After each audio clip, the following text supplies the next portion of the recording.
ini adalah Tangsu Wan'er Studio Edition. Nah, Tangsu Wan'er sendiri yang original itu merupakan salah satu ayam yang cukup populer. Bahkan mereka mengeluarin yang Jade Edition atau apakah itu ya. Dan sekarang ada ini. Apakah ini penerusnya? Menurut gua enggak. Dan namanya Studio Edition menurut gua justru jauh dari Studio Edition. Tapi seperti biasa, kita mulai dulu review dengan box. Nah, ini adalah boxnya. Ini desainnya tuh 100% sama, seingat gue sama yang kemarin itu, Tangsu Wan'er. Sayangnya gue nggak ada ya barangnya karena gue udah jual. Tapi ya 100% sama gue rasa, cuma beda warna. Dan ini ya ada kayak kain-kainnya begini yang gue bakal dipakai juga.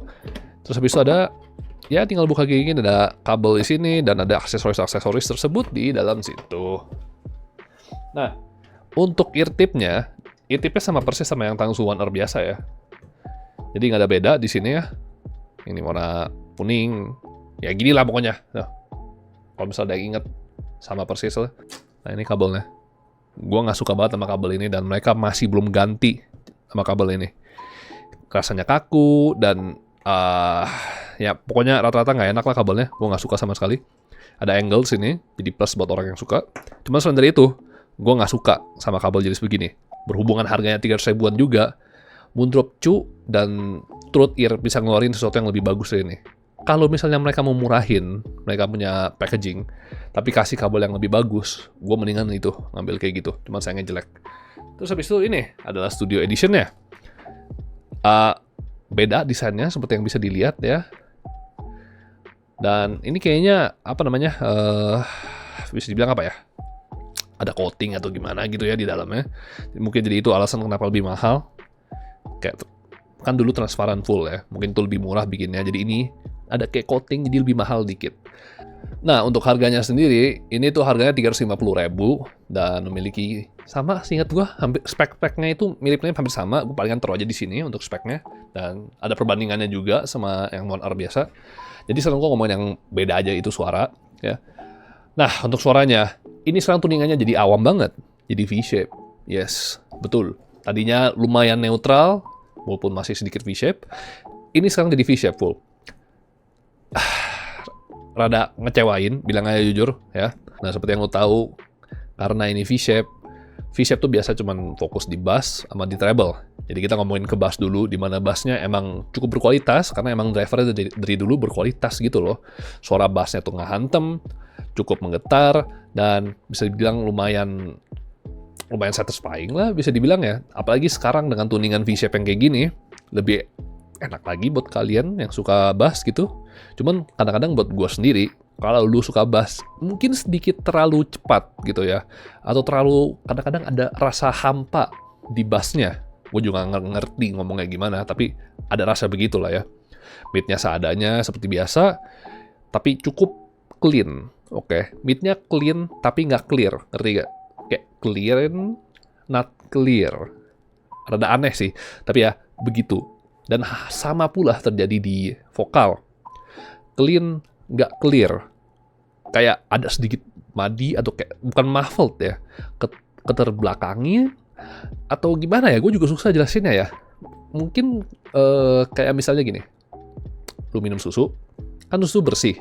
Tapi kan nggak clear kan. Nggak transparan. Ada sesuatu gitu di susu, bukan cuman transparan, kan warnanya putih gitu, ngerti gak?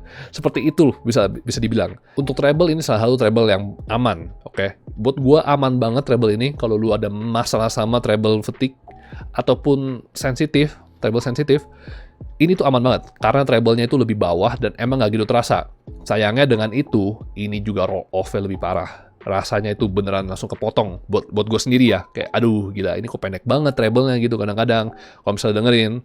Nah udah gitu nggak tahu kenapa kayak suara bell sama suara snare itu kadang-kadang bisa ngepick dan gue rada kesel pas denger gitu loh. Ada sedikit pick kadang-kadang, bukan kadang-kadang. Kalau misalnya ada suara snare dan treble itu bisa, kok treble, snare dan bell itu di atas semua suara. Gua nggak ngerti kenapa, tapi emang seperti itu. Soundstage buat gue lumayan oke. Standar lah ya. Imaging setidaknya imaging bagus. Oke, gue suka imaging dari ini, cukup akurat, gue bisa pinpoint kalau misalnya gue lagi main game atau gimana, di sini, dan segala gitu. Lebih akurat daripada standarnya buat gue imagingnya. Jadi gue cukup suka sama ini imagingnya. Nah, selain dari itu ada juga timber yang menurut gue timber oke, karena drivernya bagus, cukup terasa getarannya gitu kan, getaran timber cukup natural. Sayangnya karena treble-nya itu sedikit roll off, jadi buat gue timbernya kekurangan di bagian situ. Sayang banget ya. Tapi selain itu oke, aman. Detail dan segala ya standar aja gitu loh. Resolusi juga standar. Actually enggak, karena buat gue justru ini lumayan oke, detail dan resolusi. Cuman sekali lagi kadang-kadang ketutupan sama bass ya. Karena gini lah. Treble sekarang udah gak gitu terasa, jadi sekarang bass. Oke? Jangan dengerin musik bass. Maksudnya nggak setara sampai baset zaman dulu yang kayak kaset masih kedengeran suara-suara lain. Cuman lu terasa, oke, ini bass yang menutupi bukan hal-hal, maksudnya suara-suara kayak gini-gini gitu loh. Jadi untuk overall, buat gua ini tuh kurang, gimana ya, bukan studio edition malah.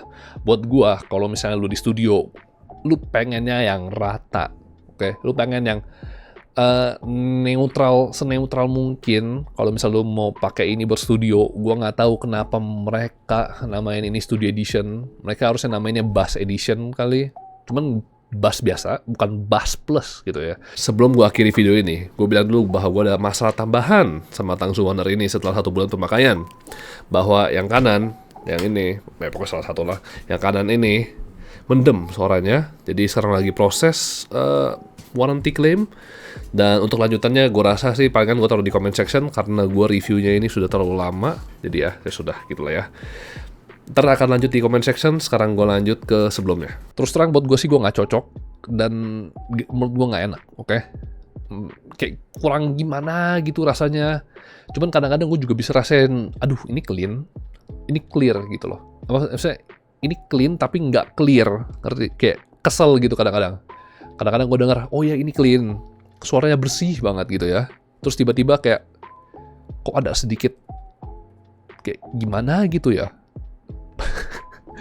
Kayak, oke, ini kata-kata gue bisa mengerti dia ngomong apa.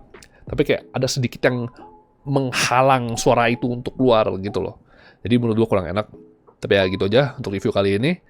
Kalau lu punya IM ini, silahkan coba lu komen di bawah dan gimana perasaan lu. Dan ya, menurut lu gimana ini IM? Apakah lu pemilik One R sebelumnya dan pernah coba ini? Ya menurut lu juga gimana gitu. Tapi ya itu aja. Thank you udah nonton. Sampai jumpa di video berikutnya.